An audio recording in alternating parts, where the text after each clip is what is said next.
As for the WNBA, they are inching up on their All-Star break as well. Tonight, you got the Washington Mystics against the LA Sparks, if you really want to stay up late and do that to yourself. But more interestingly, at 8 Eastern, 7 Central, Indiana Fever visiting the Connecticut Sun, laying 15.5 in this one, Kate. We talked about Indiana blowing out Dallas over the weekend. Caitlin Clark had a double-double, even though she didn't shoot very well. And, coming back from the injury, hasn't shot very well from the field. But I brought up Sophie Cunningham, 13 points, 10 of 15 from the field in her last 2 games. That will be an angle I'm looking for tonight once I see her numbers get posted. Yeah, I think she is someone to continue looking at, Chris. She's been playing really well lately.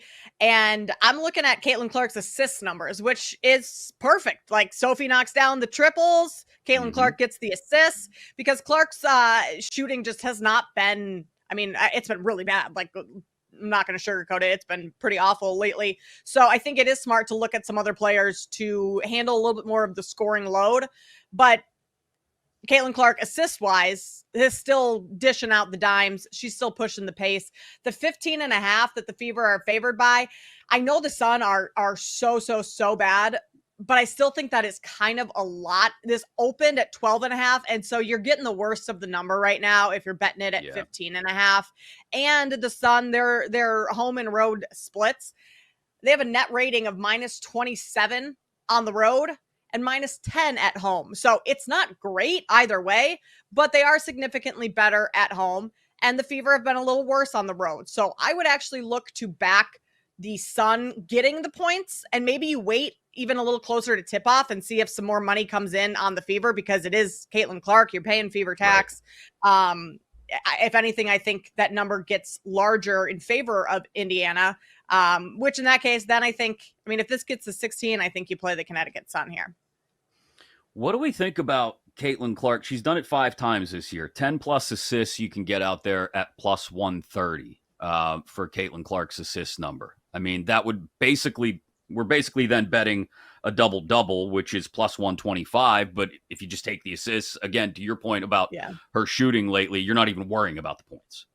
Right. 9 or more assists in 9 of her last 12 games. So she's getting to that 10 mark or very, very close to it, where against a team like the Connecticut Sun, who allowed the most assists per game, Chris, that is actually not a bad look at all. A way to get a little plus money on Caitlin Clark, something that is you're usually paying a lot of juice on Caitlin Clark props unless you take alt lines. So I actually do think that is a great look to take her to have 10 plus assists, because she's getting pretty close to those numbers consistently. And with her shooting where it is right now, like, she might just try and get her teammates involved more.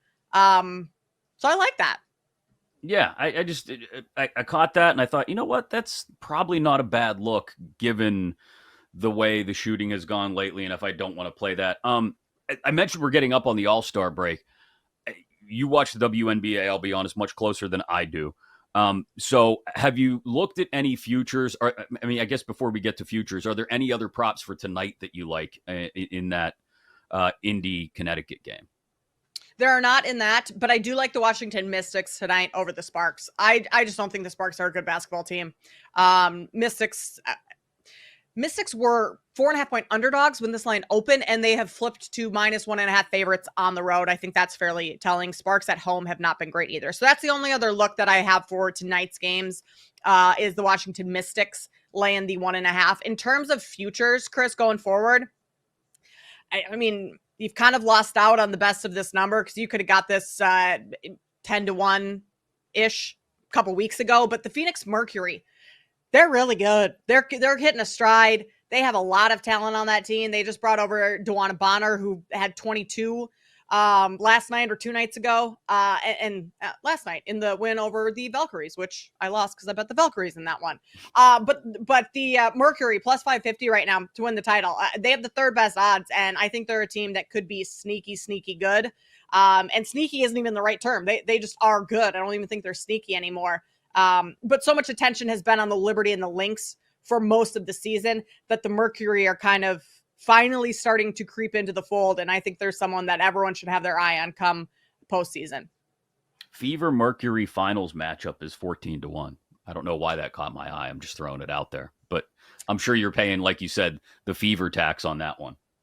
Yeah, you are a little bit. But I don't hate that, Chris, because within the Eastern Conference that the Fever will go into, the Liberty, I mean, they're not they haven't been playing like the same Liberty team that we saw dominant early in the season, late in last season. They've had their struggles, especially with Jonquil Jones out. So like they're a team that the Fever could easily beat. They already have beat them once this season. So yeah, Mercury Fever 14-1. I have I'm a not going to soft talk you spot. off of it. I have a soft spot for Phoenix just because, full disclosure, Megan McConnell, who's injured, she was signed as an undrafted free agent. Megan McConnell was my son's student teacher a couple years ago when he was in 5th grade. Yeah, she went to Duquesne here in Pittsburgh. She's from the area, went to Chartiers Valley High School. Obviously, her brother is TJ.